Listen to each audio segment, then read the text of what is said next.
ایک بزرگ فرماتے ہیں کہ میں رات کے وقت مسجد حرام سے جبل ابی قبیس جانے کے ارادے سے نکلا۔ راستے میں ایک بڑی ناک والے حبشی غلام سے میری ملاقات ہوئی جو یوں کہہ رہا تھا، انتا انتا یا ہوا، یعنی بس تو ہی تو ہے، اے وہ ذات، اے وہ ذات، اس کے علاوہ کچھ نہ کہتا۔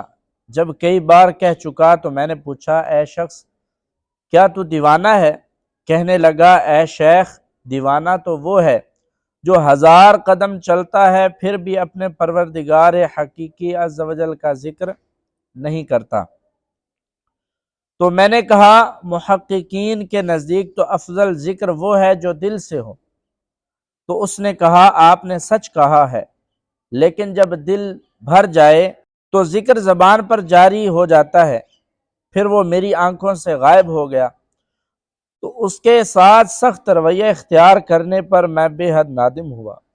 جب رات ہوئی اور میں سو گیا تو غیب سے کسی پکارنے والے نے ندا دی، بے شک بروز قیامت اس غلام کے لیے ایسا نور ہوگا جو زمین و آسمان کے درمیان کو بھر دے گا۔ سبحان اللہ!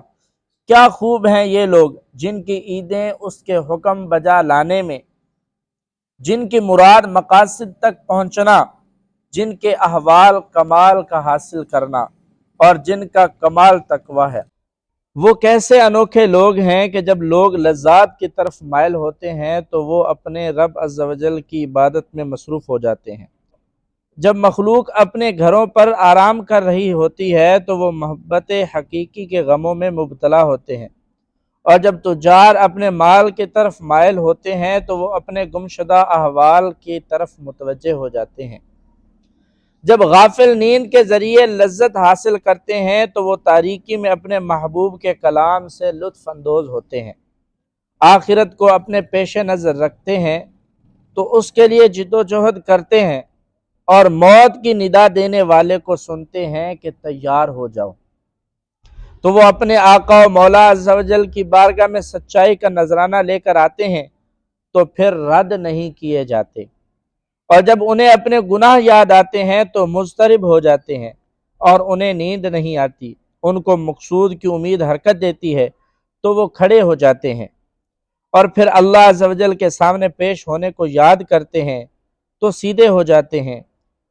اس کی منظر کشی قرآن پاک میں، یوم تبدل الارض غیر الارض، جس دن بدل دی جائے گی زمین اس زمین کے سوا۔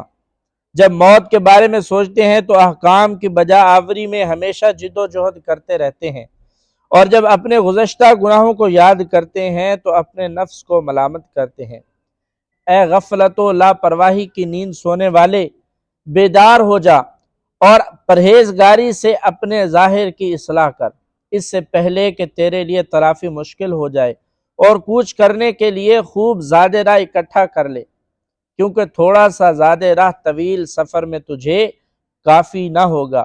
اپنے گناہوں کو نیکی سے مٹا دے، ممکن ہے کہ تیرا رب عز و جل تیری خطاؤں سے درگزر فرما دے، اور موت کی یاد کی طرف ریت سے اپنی امیدوں کی بیماریوں کا علاج کر، اور اللہ عز و جل سے شفا طلب کر، امید ہے کہ وہ تجھے شفا عطا کر دے۔ اللہ تبارک و تعالی ہمیں حقیقی معنوں میں ذکر اللہ میں زندگی گزارنے کی توفیق نصیب فرمائے، ہمیں حقیقی معنوں میں اپنی عبادت کرنے کی توفیق عطا فرمائے، دنیا کی لذات سے بچنے کی توفیق عطا فرمائے، آمین، بجاہ خاتم النبیین صلی اللہ تعالی علیہ وآلہ وسلم۔